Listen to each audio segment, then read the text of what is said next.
I've always said this. By the time something hits the headlines, whether it's an investment, residency program, or a second passport, it usually means it's too late.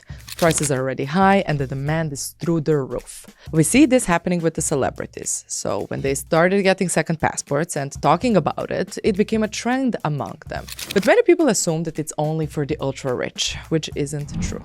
So today, let's talk about which celebrities got their second passports and how, and why pretty much anyone can explore this, including you and I. Hi, I'm Irena from Millionaire Migrant. Here, we help entrepreneurs and investors avoid very costly mistakes in their global strategy. We help you create your bespoke blueprint that's tailor-made for you and only for you, and make a plan on where you'll go, how much taxes are you going to pay, where you're going to open the bank account, and others. So from Robert De Niro to the former CEO of Google, some of the world's biggest names have taken the leap and gotten second passports. But why? And what does it really mean for regular people like me and you? Let's break it down. A lot of people think that second passports are just for taxes and safety nets pretty much. But by the time they actually start looking, the best opportunities are already gone. I just yesterday had a chat with my colleague who said that he wanted to go ahead and get the second passport because he has Tanzanian passport in St. Lucia, just so that it would be easier for traveling. But back then he didn't have enough money. Now he does have the money, but for the old investment price, not for the new, because the price went up. So this is not only applicable to individuals, for example, it's also applicable for the governments. They make very costly mistakes. Now here's who didn't miss their opportunity, and those are some of the celebrities that we're going to talk about today. The first one I want to mention is Peter Thiel. Peter Thiel got his citizenship in New Zealand. The weird way is how. He applied for the New Zealand residency, and per law, once you get the residency, you need to spend time in New Zealand.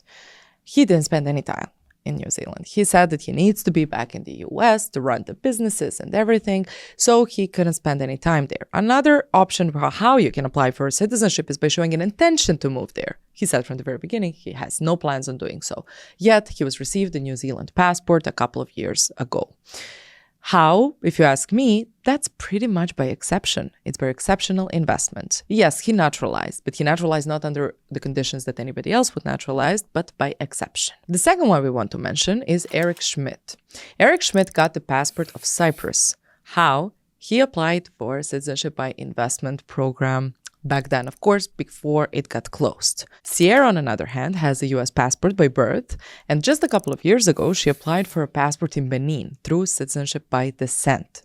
Now, on another hand, we have some different way of applying for citizenship, where, for example, Johnny Depp, Steven Seagal got citizenship in Serbia by exception, by being an important person that could benefit Serbia.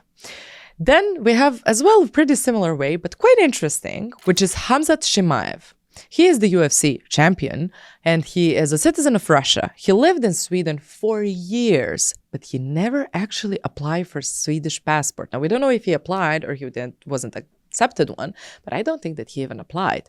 Yet, UAE, of course, like any other time, jumped in and took advantage of the opportunity. UAE granted Khamzat a passport by exception. So he's competing now with the UAE, waving the UAE flag during the UFC championship. We have Kevin O'Leary, who is a Canadian by birth. He got the Irish citizenship as well through descent, and UAE as well jumped in and gave him a citizenship by exception because as well they're important persons that UAE can benefit from. We got some of the others, like Andrew Tate, for example. There's been a huge drama about Andrew Tate getting the Vanuatu citizenship. How they got it? Through investment. We talked about it before, where Jeremy did mention his opinion about Vanuatu and about generally citizenship programs. So you can check it out. For me, no, I don't really like it. There are much better ones out there. We have Patrick Drahi, for example. So Patrick Drahi got the Portuguese citizenship by descent. He got St. Kitts citizenship by investment. He's French by naturalization. And he's Israeli as well. Yet he gets residency in Switzerland, which shows us his pretty much the tax and lifestyle preferences. Patrick Drahi would be a perfect client of Millionaire Migrant, by the way. This would be something that we would definitely recommend, and he pretty much did the blueprint for himself, wondering who made it for him. If you need help and making plans for the future or, choosing the country that fits your lifestyle, get in touch with us and we can help you out. Now, back to the topic, we mentioned Robert De Niro at the beginning. Robert De Niro has the US citizenship, the Italian citizenship through descent, which he pretty much tells us by his name, right? And he also got the Antigua and Barbuda citizenship, but not by descent, but he got the diplomatic passport because he was involved in the development of a hotel, which was worth around $250 million. We also got Dan Bilzerian, who got the US passport, but he also got Armenian passport. Now, he does have some ancestry from Armenia, but it was pretty much as well an honorary ceremony where he got the Armenian passport. Now we have Idris Elba, for example. He is from the UK and his mother is from Ghana. But however, there are no records of him having a citizenship of Ghana. He did, however, apply for Sierra Leone citizenship through his father, but he also got the regular passport and a diplomatic passport. I know what you think. They're celebrities. It's easy for them. Not exactly.